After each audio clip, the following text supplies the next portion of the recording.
안녕하세요. 김유업의 경제부동산입니다. 구독과 좋아요 부탁드립니다. 집값이 하락 반전하는 것은 이렇게 보이는데 과연 장기간 대세 하락으로 진입할 것이냐, 아니면 예전 5번 반복되었듯이 하반기에 또다시 폭등할 것이냐, 관심이 많습니다. 개인적인 판단이지만 집값을 또 한 번 폭등시킨다면 지금 정권은 무주택 서민들의 엄청난 저항을 각오해야 할 것입니다. 떨어진다면 입지다 호재다 하여 많은 곳들이 대폭락할 것이고, 또다시 반등한다면 그동안 오르지 않은 곳들과 저가 서민 부동산들이 폭등할 것입니다. 이것을 알아야 재테크를 할 수 있습니다. 집값 꺾이면 폭락할 곳이 어딜까? 정말 중요한 곳 아닙니까? 어디가 많이 떨어질 것이냐. 그런데 또 올라갈 수도 있어요, 분명히. 자, 또 오르면 폭등할 곳은 어디냐? 다 뛰는 거 아니에요. 상대적으로 많이 뛰고 있지 어디냐. 지금 돈의 소용돌이, 유동성 장세의 이 넘쳐나는 돈의 소용돌이 속에서, 자, 과연 부동산은 어떻게 될까요? 첫 번째, 부동산 대세 하락 시에 폭락할 곳들 잘 보세요. 일단 재건축, 재개발, 새 아파트. 자, 아무튼 그동안에 많이 뛰었던 것들 중심으로 재건축, 재개발 많이 뛰었잖아요. 또 갭 차이도 크고, 그리고 갓 입주한 새 아파트들 얼마나 많이 올랐어요. 얘들은 망조든다고 보시면 돼요. 그 다음에 지역적으로 강남 한강변, 서울에서는 강남 한강변이 그냥 쫄딱 망한다고 보시면 되고요. 그 다음에 노란색 칠이 이제 1, 2기 신도시 택지지구, 경기도에서는 특히 1, 2기 신도시 택지지구 또는 위성도시의 비싼 아파트, 이런 것들이 쫄딱 망합니다. 자, 그 다음에 세종, 부산, 대전, 경상도 이 지역이 전체적으로 안 좋을 가능성이 커요. 왜? 전반적으로 많이 올라왔기 때문에 그래. 특히 세종이나 부산은, 대전 다 위험합니다. 여기도 덜 오르거나 안 오른 곳들은 뭐 떨어질 것도 없어요. 근데 많이 올라간 곳들, 자, 뭐 부산 수영구나 해운대는 그냥 뭐 10억 떨어지는 것들도 나올 거예요. 작년처럼. 특히 이런 것들 조심하세요. 이 시점은 7년째 올라간 곳이라서 바로 이런 곳들이 많이 뛰었어요. GTX다 또는 전철, 각종 호재로 얘들이 지금 설령 완공이 안 됐어도 이미 발표만으로도 거의 7, 80% 폭등한 상황인데, 만약에 대세 하락으로 진입하면 이거 거품 다 꺼져버려요. GTX가 들어서도 집값이 떨어집니까? 강남이 지금 10억씩 빠지고 있는데 이런 게 대수예요? 더 빠져요. 왜 더 빠지느냐? 더 올랐기 때문에. 물론 다음에 이제 또 상승장에 또 올라가겠죠. 많이 이런 호재가 있어서. 일단은 폭락한다는 거 잊지 마세요. 그 다음에 2013년 기준, 그러니까 2013년이 바닥이니까 그런 거예요. 상승폭이 큰 곳이 쫄딱 망하겠죠. 물론 지방 같은 경우는 2013년을 기준으로 안 잡더라도, 자, 뭐 10년이 됐던 15년이 됐던 2017년이 됐던, 자, 저점 대비 많이 올라간 곳들, 이런 곳들이 폭망할 겁니다. 기억하세요. 진짜 위험한 곳들은 여기에요. 속칭 말하는 똘똘한 아파트가 쫄딱 망한다고요. 자, 이제 대세 하락 시에 위기 상황을 맞을 사람들, 아까는 그 예측이 아니에요. 데이터입니다. 데이터는 100% 정확해요. 예외 없어요. 자, 두 번째, 그럼 위기 상황을 닥칠 사람들은 누구냐? 다주택자들입니다. 지금까지는 다주택자들 집값이 7년째 올라서 승승장구했죠. 이제는 시간이 흐를수록 도미노격으로 폭망의 길로 접어들 거예요. 세금 아끼려다가 집값 하나가 지금 3억씩 집값이 폭락을 하기 때문에 오히려 팔아도 손해예요. 왜? 지금 집값이 너무 떨어지기 때문에 하락장이. 그래서 다주택은 빨리 털어내는 게 맞아요. 고가 아파트, 그러니까 아주 집값 비싼 걸 가지고 있는 사람일수록 위험하다. 그 다음에 매수한 지 1년 이내, 솔직히 최근에 많이 다 뛰었잖아요. 다 신고가니까. 그래서 매수 1년 이내, 특히 많이 뛴 아파트들 위험하겠죠. 자, 1년이 됐든 뭐 3년이 됐든 꼭지에 매수한 사람들은 쫄딱 망한다고 보시면 돼요. 그 다음에 자본금이 절대적으로 부족하면서 자기 연봉 믿고 그냥 빚 투자한 패닉바잉 30대들 아주 위험합니다. 자본금 절대 부족하면서 갭 투자, 즉 3억 가지고 막 8억짜리 잡았거나 5억 가지고 10몇 억짜리 이런 사람들은요, 집값 떨어지면 패닉이 빠집니다. 패닉이 아니라 경매당할 수도 있어요. 자, 비싼 아파트를 매수한 사람들, 그냥 돈이 있든 없든 아예 그냥 30억짜리, 40억짜리 자기 돈에 맞춰서 비싼 걸 매수한 사람들이 폭락, 하락폭이 크기 때문에 위험할 거예요. 빌라, 오피스텔, 뭐 도시형 생활주택, 상가 뭐 올라간 게 없으니까 떨어진 것은 적겠죠. 그렇지, 상가는 달라요. 또 상가는 폭락합니다. 자, 빌라, 오피스텔, 도생은 싸고 올라갈 게 없으니까 그렇게 위험하지 않다. 천만에요. 팔리질 않으니까 위험한 거예요. 얘를 빨리 던져버리고 뭔가를 잡아야 하는데 집값이 바닥치고 3, 4년 올라야 이런 것들이 팔려요. 그러니까 무주택만 또 못하다고 제가 여러 번 지금 얘기합니다. 만약에 유튜브라든가 TV에서 이거 팔려고 막 방송하는 사람들 호재 끄집어내면서, 물론 재개발 확정 지역된 곳이나 재개발 빠른 곳들은 예외예요. 아무튼 이거 선전하는 사람들은요, 전문가가 아닙니다. 쓰레기 집단입니다. 자, 부동산 또 폭등하면 오를 곳은 어디냐? 여기 볼까요? 부동산 2020년 이후에 또 상승하면 폭등할 곳. 지금 제가 올 가을 겨울 이게 하락할 것이라고 전망하는데, 그래요. 아마 떨어지고는 볼 거예요. 그런데 얼마나 떨어지느냐는 이제 봐야겠지만 아무튼 겨울철 좋지 않을 것 같아요. 그런데 과거 패턴이 지금 겨울에 빠졌다가 조금 빠져요. 그것도 좀 빠졌다가 그냥 여름 가을로 가면서 대폭등을 해버렸잖아요. 5차례나. 그러면 이번에 또 올라간다. 올라갈 가능성이 높죠. 무조건 뭐 떨어진다고 어떻게 장담합니까? 잘 보세요. 그러면 강남, 서울, 신도시는 자, 어디가 폭등하느냐? 덜 오른 지역, 여기서도 덜 오른 곳, 그럼 아파트가 뛸 거예요. 그럼 어떤 것들이 안 뛰겠을까요? 강남, 서울, 지금 신도시, 나홀로 이런 것들이 안 뛰었어요.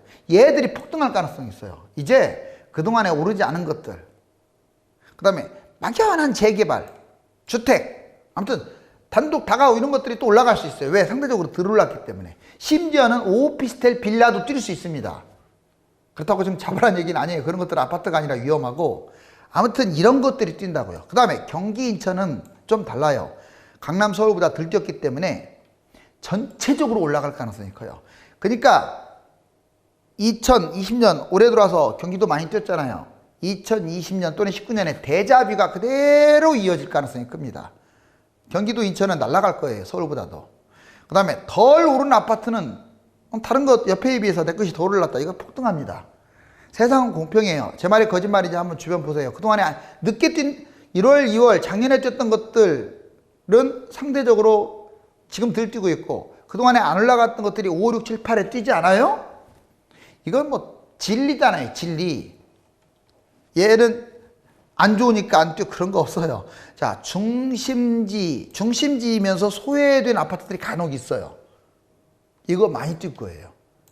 특히 입지가 나쁜 대단지들이 지금 1, 2억짜리들 많은데 이런 것들 다 폭등할 가능성이 커요. 언제? 또 뛴다면 유념하세요. 관심 갖고 있어야 돼요. 광역시 세종, 덜 오른 곳, 여기도 뭐 많이 뛴 곳은 많이 뛰었지만 안 뛴 곳들이 또 있잖아요. 전체적으로 많이 뛰어서 그렇지. 이곳에서도 덜 오르는 곳들이 더 뛸 겁니다. 소외지역 구축이 뛸 거고요. 소외지역이라든가 구축 아파트들, 좀 오래된 것들이 뛸 거예요. 광역시, 세종, 구축은 별로 안 뛰었잖아요. 제가 잘 알아요. 특히 광역시는 구축 많이 뛸 거예요. 이제 신축이 너무 많이 가서. 소외지역도 뛸 거예요. 그전에는 뭐 대구, 수성구만 뛰었다면 다른 구들이 뛴다 이런 말이에요. 그리고 중심지도 저가 아파트들은 별로 안 떴어요. 그러니까 예를 들어서 소위 아파트라든가 세르스 저런 것들이 좀 덜 뛰었잖아요. 오래된 것들이나 이런 것들 또 뛸 거예요. 지방 중소도시는요, 전체적으로 올라갑니다. 지방 중소도시가 상대적으로 안 올랐는데, 오르지 않은 아파트, 오르지 않은 지역들, 아마 제 생각은 또 뛴다면 그동안에 못 뛰었던 강원도, 전라도 이런 데가 뛸 가능성도 있어요. 경상도도 소위 지역들. 중심지 저가 아파트들이 많이 뛸 겁니다.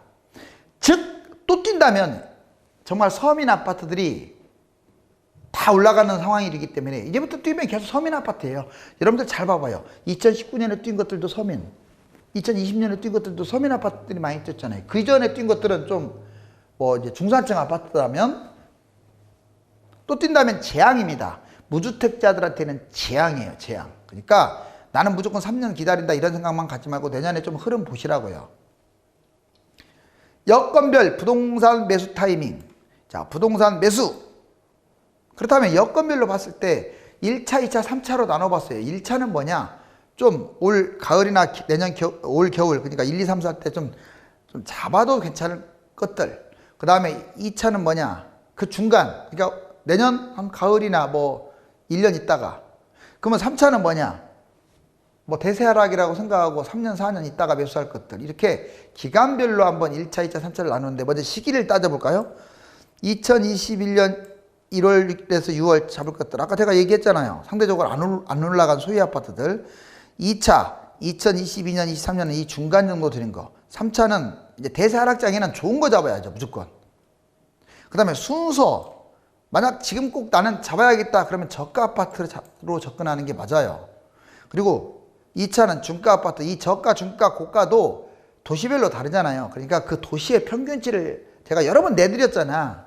서울이면 뭐 9억대, 경기도 같으면 한 5억 중반대, 광역시 같은 경우는 3억대 이렇게 얘기를 해드렸잖아요. 거기에서 고가, 주가, 정가를 따지면 되잖아요.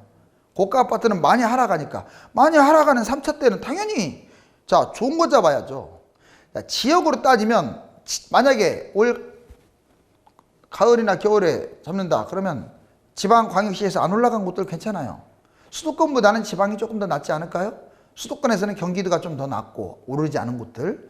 자, 그런데 2차 한 1년 지난 다음에는 경기, 인천 계속 뛸 거예요. 그러니까 올 뭐 1, 2, 3, 4, 5 한 6개월에서 1년 사이 얘들이 많이 뛸 거고, 그 다음에 이제 바닥장에서 완전히 많이 치고 갈 것들, 많이 떨어져서 많이 치고 간다면 강남, 서울이죠. 나쁜 거에서 항상 다 좋은 것으로 접근한다고 보시면 돼요. 자, 지금 매수할 것들은 상대적으로 나쁜 것들 매수하려고 해야 한다 이 말이에요. 왜? 덜 뛰었으니까. 자, 1차 구축들이 많이 안 뛰었어요. 상대적으로.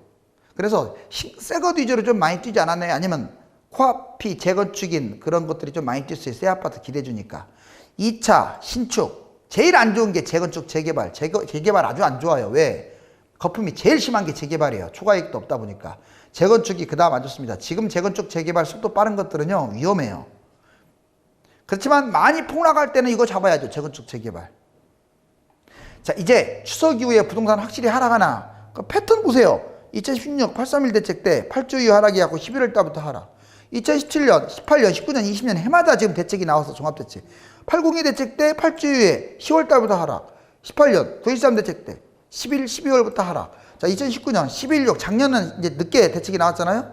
자, 8주 이후에 3, 4월 달에 바닥 쳤고, 그 다음에 2020년 올해입니다. 804로 보자고요.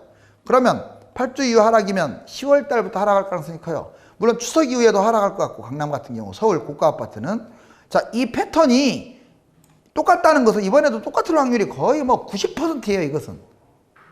다만 2, 3년 빠지느냐 이것은 이제 봐야 한다고 했잖아요. 그때 가서 또 판단하면 돼요. 자, 이거 정말 중요한 자리입니다. 15년간 부동산 시세 흐름을 봤어요. 2006년 4월부터 2020년 4월까지 15년간 아파트 상승률 놀라지 마세요. 자, 15년간 봤더니 어디가 가장 많이 뛴 줄 아세요? 이게 지금 오른쪽으로 갈수록 많이 뛰었다는 뜻이고, 위로 올라갈수록 전세가가 뛰었다는 거예요. 이제 매매가가 많이 뛰는 오른쪽. 자, 광명입니다. 광명은 서울을 압도하고 있어요. 그러면 많이 뛰었으니까 다음에도 많이 뛰겠네. 천만에 제일 안 좋은 곳이 광명이란 뜻이에요. 제가 장담하는데 광명이 아마 폭락을 할 것이에요. 하락 기간에. 10년 지나고 난 다음에는 또 그때 문제고, 제가 말하는 것은 뭐 1년, 2년 이렇게만 볼 수 없고, 다음 상승장을 내다본다면 광명이 이거 폭망할 가능성이 높아요. 여기 보세요. 서울을 압도하고 있잖아요. 그럴 수밖에 없는 게 광명이 역세권 많이 뛰었죠. 뭐 솔직히 역세권 대단하지도 않은데 많이 뛴 것 같아요. 철산, 한, 그 다음에 광명 뉴타운. 걔들이 다 불질러 버렸으니까 이렇게 많이 뛰었어요. 주변은 못 살잖아요. 구로구, 뭐 시흥시, 그 다음에 뭐 금천구, 안양인데 주변은 못 사는데 얘만 비싸. 그것도 안 좋은 거예요. 광명 잡지 마세요. 그 다음에 부산입니다. 부산 지금 해운대만 많이 뛰었다고 착각을 하고 있는데 그렇지 않아요. 여기 뛴 거 보세요. 자, 서울 제껴버렸잖아요. 완전히. 상당히 안 좋아요. 특히 부산에서도 뭐 장기적으로는 저는 해운대라든가 수영구 이런 데 좋다고 보는데, 동래구 좋다고 보는데, 그건 장기는 장기고요. 일단 5년 이렇게 내다본다면 폭망할 위험성이 커요. 서울도 좋지 않다고 제가 얘기했잖아요. 여기 서울 동그라미. 왜? 지금 서울이 경기도보다 2배 이상 뛰었다는 것은 그냥 가만히 있으면 안 돼요. 서울이 땅이 좁으니까 많이 뛴 것도 맞지만 하락장은 비례합니다. 그래서 지금 서울 잡는다? 솔직히 권할 것도 없어요. 이제는. 예전에는 제가 노도광이나 금강구 여러 차례 1년 내내 권했는데, 지금은 나홀로까지 다 뛰어가지고 오히려 그런 것들이 더 안 좋은 것 같아. 하락장에 거래도 안 될 것 같고. 그래서 권하지 않습니다. 여기 수원도 상당히 안 좋아요. 그러면 수원이 왜 이렇게 입지도 서울에서 먼데 많이 뛰었느냐? 광교가 그 역할을 했고, 그 다음에 수원이 입지적으로 남쪽인데 뭐 동탄의 영향도 받고, 그 다음에 삼성전자 뭐 여러 가지 이유. 아무튼 수원 잡지 마세요. 아니, 수원 전체를 잡지 말라는 게 아니라 수원에서 비싼 것들 잡지 말라 이거예요. 거기도 예외는 있는 거니까. 안산, 안산 의외죠. 안산 옛날에 집값이 정말로 쌌는데 지금 상대적으로 많이 올라왔어요. 안산에서 1억짜리들은 지금 추천할 곳들이에요. 다. 제가 말하는 것은 5억, 6억, 7억 입지에 비해서 막 6억, 7억 가는 안산? 글쎄요. 그런 거 잡을 바에는 다른 곳으로 갈 것 같아요. 자, 그 다음에 대전도 상당히 거품이 심해요. 여기 지금 세종이 안 들어가 있는데 세종이 여기에 들어가겠죠. 들어간다면. 세종이. 일바가 되겠죠. 자, 대전 안 좋고 의왕. 아무튼 그 다음에 이제 여기서부터는 이쪽으로 넘어왔으니까. 자, 수도권. 안양, 하남, 의왕, 의정부, 경기, 일산, 분당 그렇게 많이 뛰는데 왜 여기냐? 15년 전 시세하고 거의 비슷해요. 그때 물론 거품이 심했죠. 수지가 꼴찌네요. 수지 그렇게 많이 뛰었는데? 그래요. 소형은 많이 뛰었습니다. 근데 대형들 10년 전 시세보다 낮아요. 당연히 10년 전보다 15년 전보다 이렇게 낮으니까, 옛날 2006, 7년보다 낮으니까 여기고, 지금 그거에 비해서 이렇게 많이 올랐다는 것은 입지가 상승한 것도 있지만 부정적으로 본다면 거품이 엄청 심하다는 거예요. 이쪽에 있는 것들 조심하시고 이쪽 위주로 접근하세요.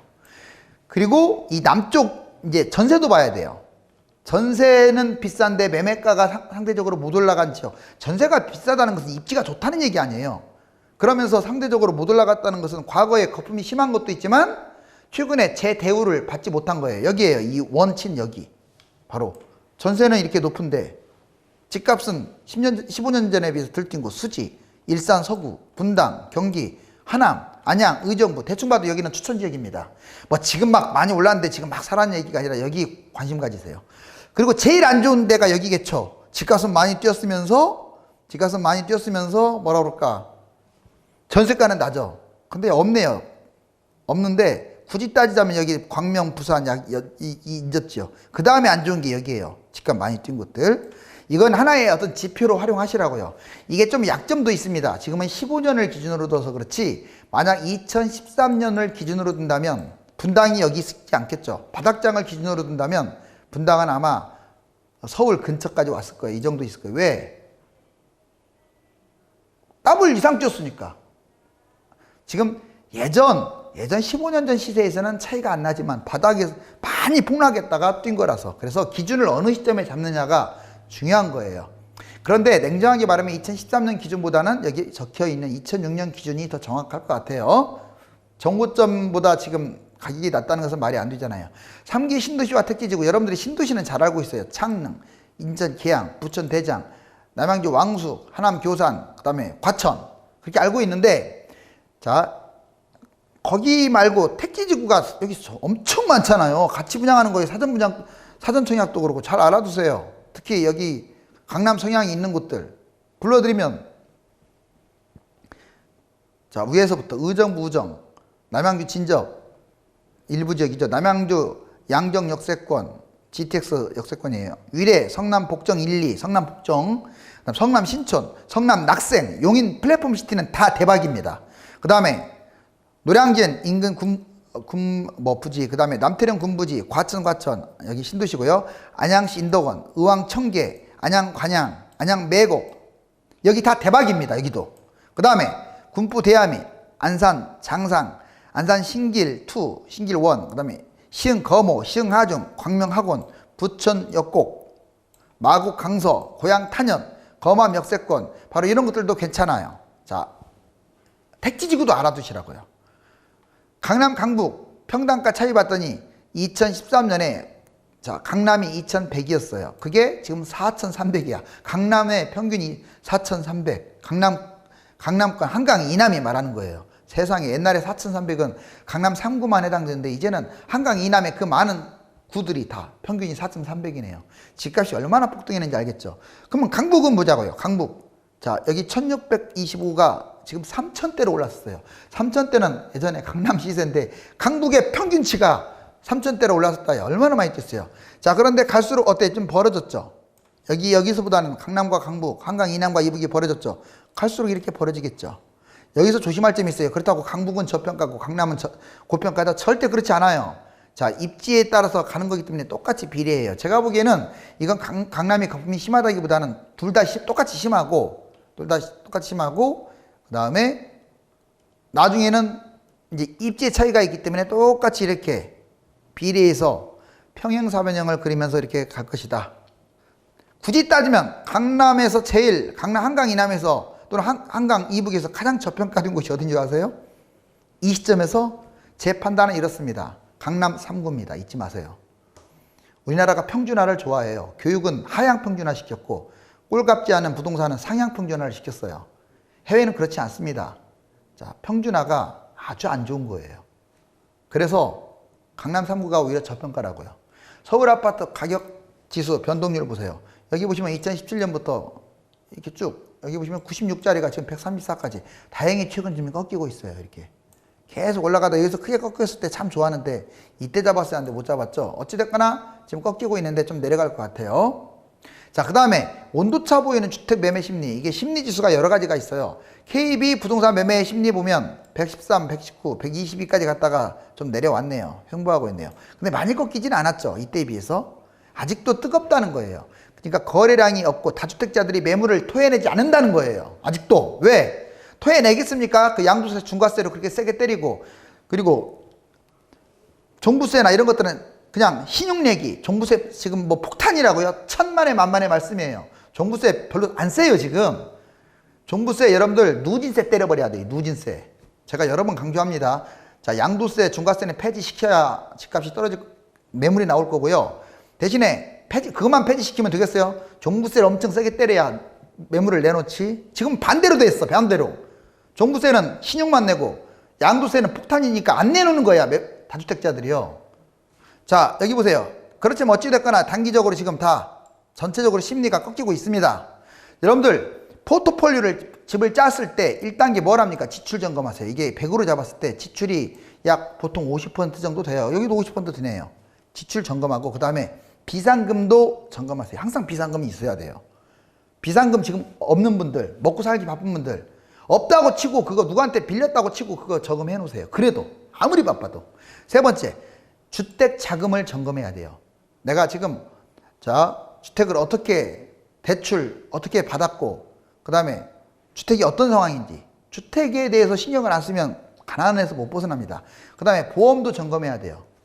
장기적인 보험, 연금 이런 거, 노후 준비를 내가 하고 있는지 점검해야겠죠. 그 다음에 자기 개발, 그리고 목돈 마련 및 운용, 이것도 아주 중요하죠. 저축도. 목돈 마련 어떻게 내가 운영하고 있는지, 내 연봉에 비해서 얼마나 더 많이 저금하고 있는지.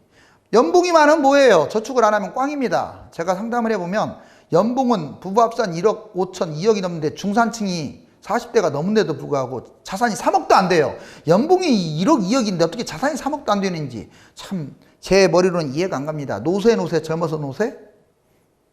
자, 넘어갑니다. 아파트 평균 전세 가격 추이와 깡통 전세. 여러분들 지금 이 서울 보면 5억대예요. 지금 전세값이. 그리고 경기도는 3억대입니다. 그래서 서울은 상대적으로 50% 약간 미만이에요. 전세가율이. 근데 경기도는 집값이 더 싸다 보니까 약 60, 70% 사이입니다. 임대차법 이후 매매발길 뚝 수도권 외곽 깡통 전세 조짐. 여기 경기 안산구 상록 서해 아파트 그리고 푸른마을 중흥 5단지 이쪽 지금 오히려 전세값이 더 비싸요. 자, 깡통 되어버렸어요. 매매가가 싸요. 경기 용인시 처인구 여기 보시면 이편한 세상이라고 있죠. 그 한숲시티 6,000세대인 대단지 오히려 전세값이 더 비싸. 자, 인천 중구 영종보 신명스카이 전세값이 더 비싸. 이거에 지금 이것만 있다는 게 아니에요. 이처럼 아파트조차도 빌라는 특히 그런 거 많이 생길 거예요. 빌라 여러분들 전세 살 때 조심하세요. 깡통 전세 나오면 나중에 망합니다. 자, 그러니까 아파트도 똑같아요. 아파트도 이 깡통 전세 잘 피하세요. 매매가와 전세가 가격 차이가 어느 정도 있어야 돼요. 자, 서울, 경기 집합건물 무주택 비율. 이게 무슨 말이냐. 2013년에는 41% 무주택자들이 집을 잡았어요. 자, 그런데 지금 2020년 31% 확 줄었죠. 갈수록 이게 줄고 있잖아요. 무주택자들이 집을 잡는 거. 다주택자들이 집을 잡았다 이 말이에요. 이때 돈 벌었다 이거예요. 다주택자들이. 이제는 못 잡겠지. 왜? 진작 때렸어야 하는데 취득세를 세게 때리고 종부세도 올리고 하니까 뭐 잡겠어요 지금은? 무주택자들이 지금 집을 잡겠죠. 패닉바잉으로. 그나마 잡아줘서 이 정도예요. 어찌됐거나 무주택자들이 지금 갈수록 집을 잡을 수 있는 형편이 못됐다. 집값이 너무 뛰어가지고. 그리고 증여도 그래요. 증여 6월달 지금 34개인데 31일 7월 31일 기준으로 620일 벌써 10배나 늘어났네요. 증여가. 왜? 집값이 자꾸 올라가니까 아들 이름으로 딸 이름으로 집을 사주는 거야. 근데 제가 분명히 경고할게요. 자, 이거 지금 올해예요. 2020년. 2013년부터 봤더니 이렇게 돼, 사선이. 2014년 집값이 똥값일 때는 왜 집을 증여를 안 하고, 그때는 4억이면 증여 그냥 좋은 아파트 해줬잖아요. 이 4억짜리가 10억 올라온 상황에서 왜 이제 와서 증여를 합니까? 이 증여도요, 좀 상대적으로 재테크 지식이 없는 그런 사람들이 증여하는 거예요. 부담부 증여 공짜 아닙니다. 그거 양도세 나중에 혜택도 못 받아요. 부담부 증여라고 하면 증여 별로 안 들어가잖아, 증여세. 그러니까 덥석덥석 하는데 나중에는 양도세 비과세가 없다고요. 그러면 집값 뛰어봤자 뭐예요? 다 토해내 하는데. 그런 증여는 하면 안 돼요. 웬만하면 제대로 된 증여를 하고 부담부 증여 말고, 이게 대출이나 전세 끼고 증여할 생각하지 말고 집값이 좀 많이 하락한 다음에 제대로 증여를 하시라고요. 지금 폭등장에서 왜 증여를 합니까? 나중에 폭락하면 무슨 일 겪으시려고? 자, 여기 보면 매가 하늘을 날고 있는데 그 위에 새가 또 앉아있네요. 자, 여러분들은 이 매가 돼야겠죠. 높은 데서 봐가지고 관망을 계속해야 돼요. 얘보다 더 똑똑한 매를 움켜쥔 바로 이 새가 돼야 돼요. 자, 그러니까 이 매는 전문가라든가 부자들이에요. 그럼 여러분들이 이 부자들, 전문가들 도움을 받아서라도 더욱더 많은 돈을 불러일으켜라 이겁니다. 7년간 집값이 상승한 패턴을 보면 좋은 부동산에서 좋지 않은 부동산으로 상승폭이 확산되었음을 알 수 있고, 최근에 가격이 오른 부동산들이 상대적으로 좋지 않은 아파트들이 많았습니다. 만약 내년에 또 올라가면 좋지 않은 부동산들 상승 랠리가 이어질 것이 뻔합니다. 유튜브에서 김종갑의 성공재테크를 검색하여 구독 부탁드립니다.